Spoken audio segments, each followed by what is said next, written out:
It was exactly 10 years ago, during the 1984 Super Bowl, that Apple first introduced the now famous Macintosh computer with the then famous 1984 style Macintosh commercial. Well, during these 10 years, the Mac has established itself as a unique computer, and while only capturing about 15% of the marketplace, it has in many ways set the standards for all of today's personal computing.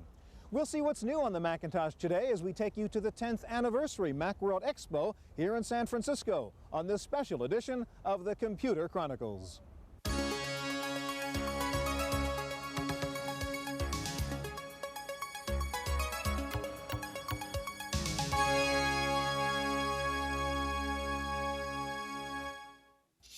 Computer Chronicles is brought to you in part by Intel, microprocessor technology for the software of today and tomorrow. Intel, the computer inside. Additional funding provided by Dana, Macintosh networking specialists. And by Hewlett-Packard, Personal Computer Division.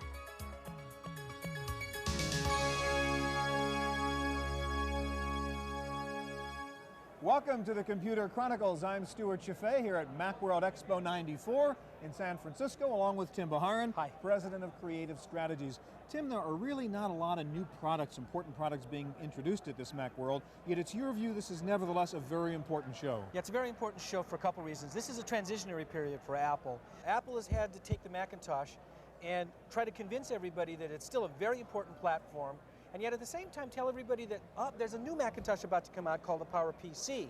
So it's a very delicate scenario for them, where they've got to convince everybody that they're still committed to the Mac platform and all of the existing software world to keep that platform going, and yet at the same time they've got to tell everybody that yes, the PowerPC is a very powerful platform and we want you to move forward with us.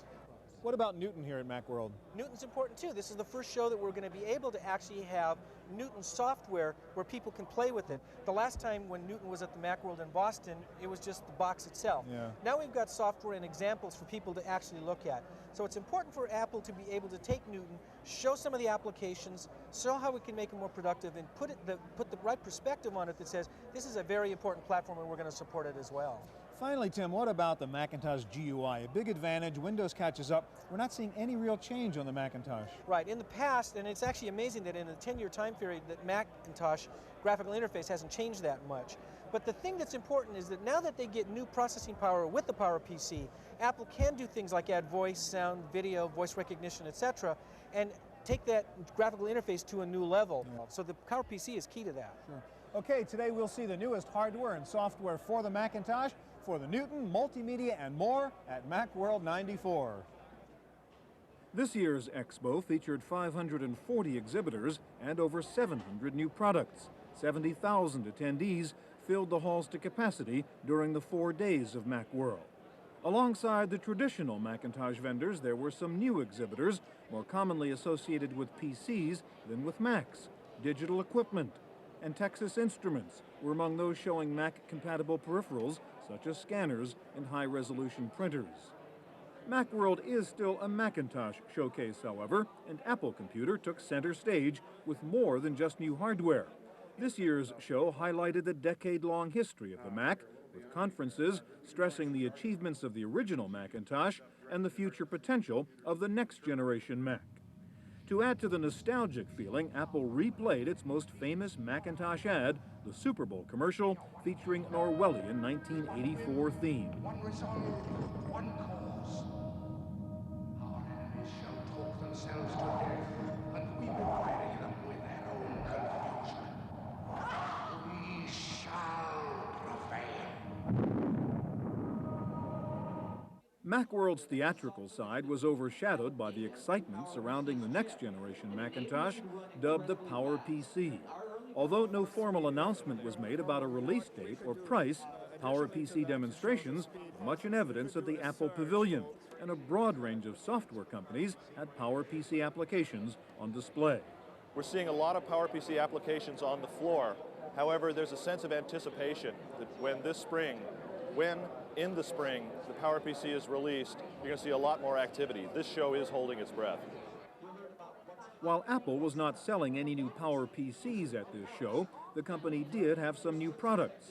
Apple launched a new online service called eWorld, featuring an especially friendly interface modeled around a kind of electronic village of information. The different services are grouped in building icons, such as marketplace, newsstand, and library. According to Apple, the real-world metaphor is meant to bring order to the chaos that usually results from a glut of information providers, making it difficult to locate data and navigate the system. eWorld will be available for Mac users this spring, with a Windows version due shortly afterward. Apple is planning to offer worldwide access by the end of this year. On the hardware side, Apple introduced a new combination computer and television receiver called the Macintosh TV. The unit features a 14-inch monitor combined with a CD player and an interface for a VCR, camcorder, video disc player, or video game console. Since it's also a computer, the Macintosh TV has software functions as well. Users will be able to freeze and capture television images, display closed captions, and activate a password protection device. The computer comes with a 32 MHz microprocessor, preloaded software, and a 160 MB hard drive. The cable-ready Macintosh TV will sell for about $2,000. Apple was also showing off a new model 270C dockable PowerBook Duo, the first PowerBook with 16-bit color. The backlit active matrix display offered sharp, clear graphics and the subtle gradations of color usually found only on desktop systems. The 270C is available for around $3,000. This may be the last MacWorld Expo that's all about 68,000-based computers. By the time MacWorld gets to Boston later this year, it's likely the star of the show won't be the Macintosh, but the new PowerPC. PowerPC demonstrations were evident all around the show, most often featuring familiar software running at unfamiliar speeds. Fractal Designs showed a version of its Painter program for PowerPC, and Video Fusion did the same with its QuickTime video editing and special effects software. Other vendors with PowerPC demos included Dana, Aldus, Claris, DeltaPoint, Radius, Macromedia, and Frame Technology. One of the big advantages of the PowerPC's RISC processor is its vastly increased speed, 2 to 4 times faster than today's best 68040 and 486 systems. And Apple says it has simplified the task of new software development for the PowerPC. What we've done is we've made it for a developer that their source code for their 68000 and their PowerPC can be identical. So for the developer, he can actually do both versions in parallel. In fact, most developers tell us they'll probably put both versions in the same cardboard box to just simplify the life for everybody. While the promises of PowerPC produced the most tantalizing talk at the show, most Macintosh users had other concerns, usually related to upgrade paths and future software availability. But Apple claims it has no intention of leaving current users out in the cold. There are three major things that we're doing with upgrades. One is we have logic board upgrades for a wide variety of our systems. It's about 10 different systems, and it's basically on a lot of the 040 systems. So products like the Quadra 610, Centra 650, the 2VX, the Quadra 700, 800, 900, 950. We've announced upgrades for all those products. So it covers a lot of products. The other thing that we've done is a low-cost upgrade card, and that card goes into a lot of 040 products. And then lastly, we're working with third parties who also do upgrade cards. According to Apple, at least 60 software developers are working on PowerPC versions of existing products that will run in so-called native mode, meaning they'll take full advantage of the PowerPC processor. In many cases, vendors plan to ship one set of diskettes, including an intelligent installer program that automatically installs the correct software version after determining whether the system is a Mac or a PowerPC. Since the first indications that Apple and IBM were working together on the PowerPC, there was speculation that the chip would eventually power a hybrid machine that could work in both the IBM and Macintosh worlds. But that is not the case. Instead, Mac users will need software emulators to run PC or Windows programs. PowerPC has so much horsepower that we can actually run DOS and Windows applications at very good speeds. So now we can run DOS and Windows at 386 to 486 speeds depending on the software. So that means if you like the Macintosh, you can get our PowerPC Macintosh, but still run your DOS and Windows applications that in some cases maybe don't exist on Macintosh.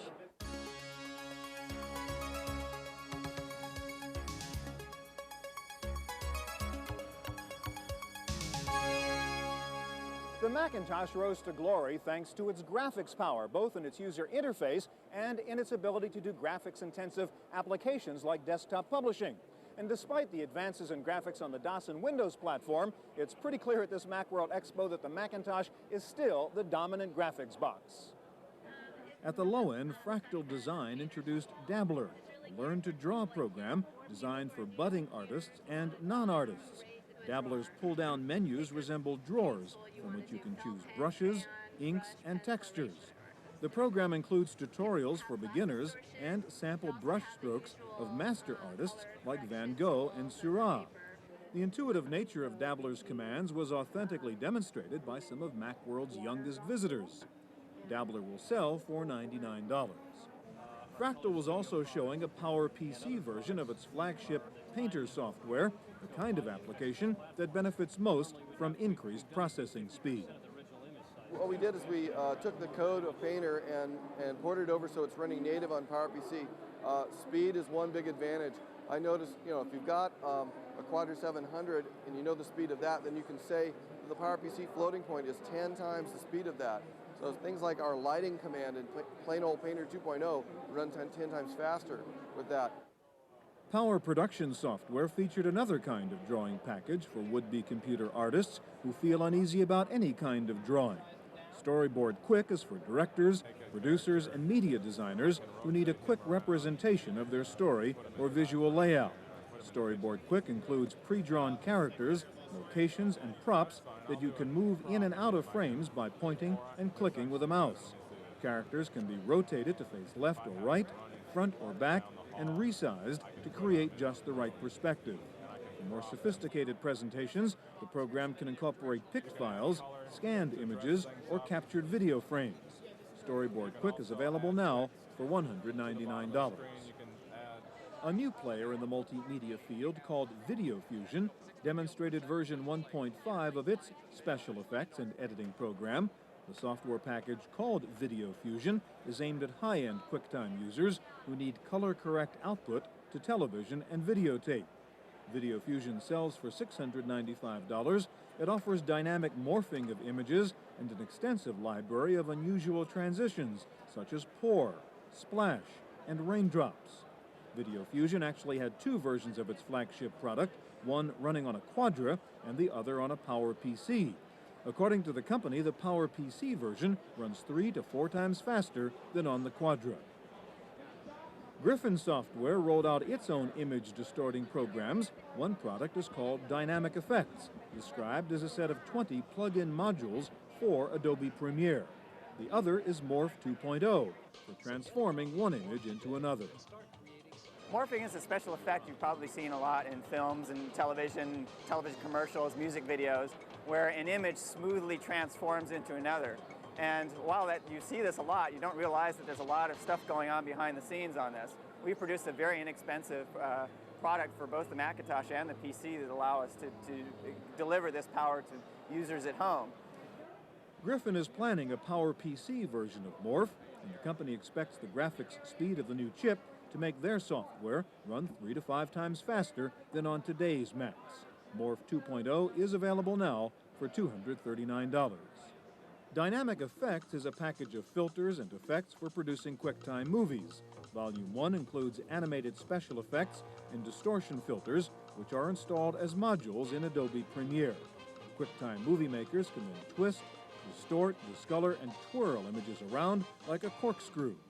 Dynamic Effect sells for $119. For computer artists who prefer typefaces to human faces, Pixar introduced Typistry 2, a program that turns PostScript Type 1, Adobe Illustrator, and TrueType fonts into three-dimensional images. The $299 package lets users skew and rotate type-like objects. In addition to 3D effects, Typistry 2 controls the image's mass, elasticity, colors, and density. You can add fog, sparks, bubbles, and you can even produce animated QuickTime movies starring your favorite letters.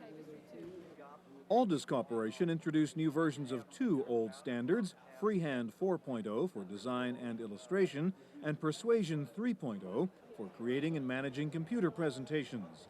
The latest version of Freehand features a new user interface with floating palettes, which can be collapsed to reduce screen clutter. New text functions include automatic copy fitting and multi-column text blocks. There are 2 new drawing tools called Polygon and Bajarin. The president of Aldus Corporation, Paul Brainerd, sees the increased sophistication of desktop graphics and page layout programs as a natural evolution from traditional desktop publishing toward professional electronic publishing. We're finding that our customers are increasingly interested in electronic distribution of their publications. They want to take advantage of multimedia because it's a more powerful, more emotional medium to be able to incorporate sound and motion and video into their presentations, into their publications of all types. And you'll see within Aldus several products coming out in 1994 and 1995 that reflect this new direction. We have a whole new group within Aldus that's focused exclusively on the what we call interactive publishing tools. Games and entertainment software also depend heavily on graphics and color, and this year's MacWorld entries added several new CD-ROM titles. MacPlay introduced an interactive disc called Explorer 1, Peter Gabriel's Secret World. The disc is built as an interactive music adventure in which users can remix a hit single, visit backstage at the Grammy Awards, and learn how a recording studio works. This is the production room. I'm having some trouble with a mix of digging in the dirt. Come on in and give me a hand.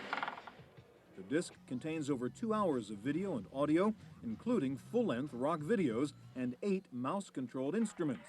Explorer 1 is available now for about $60.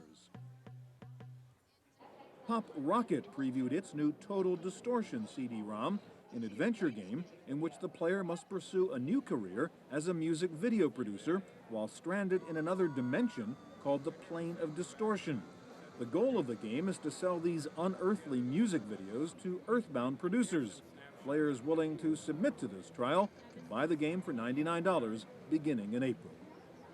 For CD-ROM fans more interested in producing their own discs, Eastman Kodak unveiled some new software for creating interactive photo CDs. The Photo CD portfolio combines 3 different software tools: Create It, Arrange It, and Build It.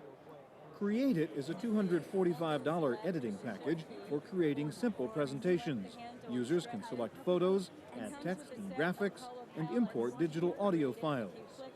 Arrange It is targeted at more advanced users who want to make interactive presentations with multiple branching options. The $395 program will collect all of the content files and output the disc as a photo CD portfolio script. Finally, Build It is a production tool for writing the actual CD. Aimed at service bureaus and corporate users, Build It sells for $5,000. Since the early days of personal computing, more powerful CPUs have meant more sophisticated output devices and peripherals, and this year is no exception. Summa Graphics made its first entry in the color output market with a large format thermal wax transfer printer. The SummaChrome imaging system is capable of producing prints up to 24 inches wide and 40 inches long. The new technology is called ribbon printing, a system that uses contiguous 2-inch ribbons and a stationary print head to print on a moving sheet of paper. The company believes the $30,000 printer is a viable alternative to screen printing, offset, and photographic reproduction. I think what you're seeing in the large format color is a professional tool. That distinction between the high-end professional and the low-end play around with the graphics packages is merging together, and you're seeing the power by virtue of the convenience and ease of use of the software and the power of the platforms being available to the user. At the SuperMac booth, MacWorld visitors got an early look at a graphics card for the PowerPC. SuperMac's Spectrum Power 1152, available now for Macintoshes, will be shipped with a software upgrade once the PowerPC becomes available. The new card is a 24-bit color graphics and quick draw accelerator. The first generation of PowerPCs will have the same bus or the same slot that you plug the card into as all the current Macintoshes, high-end Macintoshes do. So the Spectrum Power 1152 card, this very fast card, is 7 inches long, so it will fit into the PowerPCs, and it will fit by definition into the same bus. Across the hall at the Dana booth, there was less emphasis on color and more on communication, especially wireless communication. Dana's Pocket SCSI Link is a portable Ethernet adapter for PowerBook users. The Pocket adapter comes with a reversible SCSI cable that connects with either a desktop Mac or a PowerBook. The basic Danaport Pocket Link sells for $299.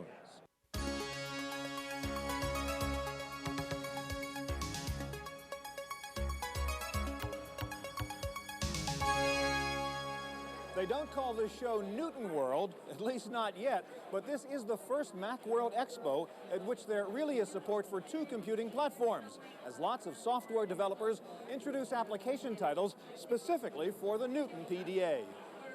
For frequent trade show travelers, Avail Technology introduced GeoAssist, a trip planner and mobile reference library for the Newton. GeoAssist contains a database of time zone maps, air travel data, and Newton mail access numbers. The program offers information on 1,000 cities, including seasonal temperatures and map locations. For air travelers, a feature called Flight Track allows you to follow a flight's progress across the globe and to find the most direct route between 2 points. GeoAssist sells for $59. For travelers who spend more time in conference halls than in airplanes, Avalon Engineering offered the Presenter Pad, a portable teleprompter and slideshow assistant. Forgetful public speakers can rehearse, time, and even read their speeches right off the screen. Presenter Pad sells for $139. Helios gave a boost to the Newton's communication capacity with its Aegis Mail communications package. Aegis is the network company's first foray into mobile computing, but Helios sees it as a natural progression. Well, it's actually a logical extension for what we do. What we do today is we provide complete network systems for Macintoshes to connect to Unix systems, and we also provide TCP/IP systems for PCs. The next step was, well, with the mobile computing environment, how do we connect these mobile computing people with the standard Unix mail system and consequently our services? So it seemed logical to take a widely available server system like POP and to go ahead and provide that service over a serial line so people can dial in and get their mail now. Aegis Mail features a standard interface for any mail system using the generic POP or Post Office Protocol mail server. The package includes up to 6 email addresses and a message query system. Macintosh users obviously love their Macs, but apparently they also love the large selection of applications available for DOS and Windows. So one of the hot items at this MacWorld Expo is boards like this one that essentially let you drop a 486 PC into your Macintosh. The Orange PC is a computer on a card that fits into a standard NUBUS slot. The card comes with either a 386 or 486 processor, onboard RAM, and an AT bus slot. Orange Micro says that for the first time, Mac users can view full VGA graphics on any Mac monitor. Orange PC cards start at $1,100 and are shipping now.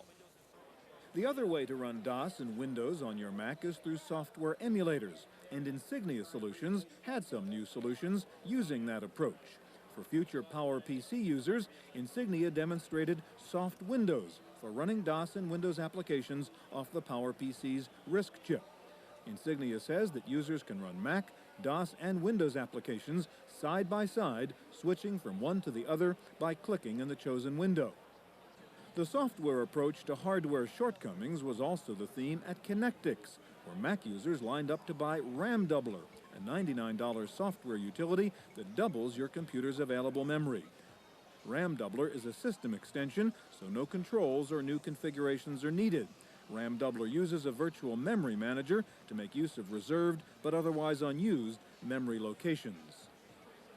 4 days spent marching through the MacWorld Expo is a test of stamina and patience for even the hardiest computer enthusiast. So to relieve trade show fatigue for attendees who have had enough of crowded aisles, pushy vendors, and noisy demos, an Australian company called Expand introduced a virtual computer trade show on a CD-ROM.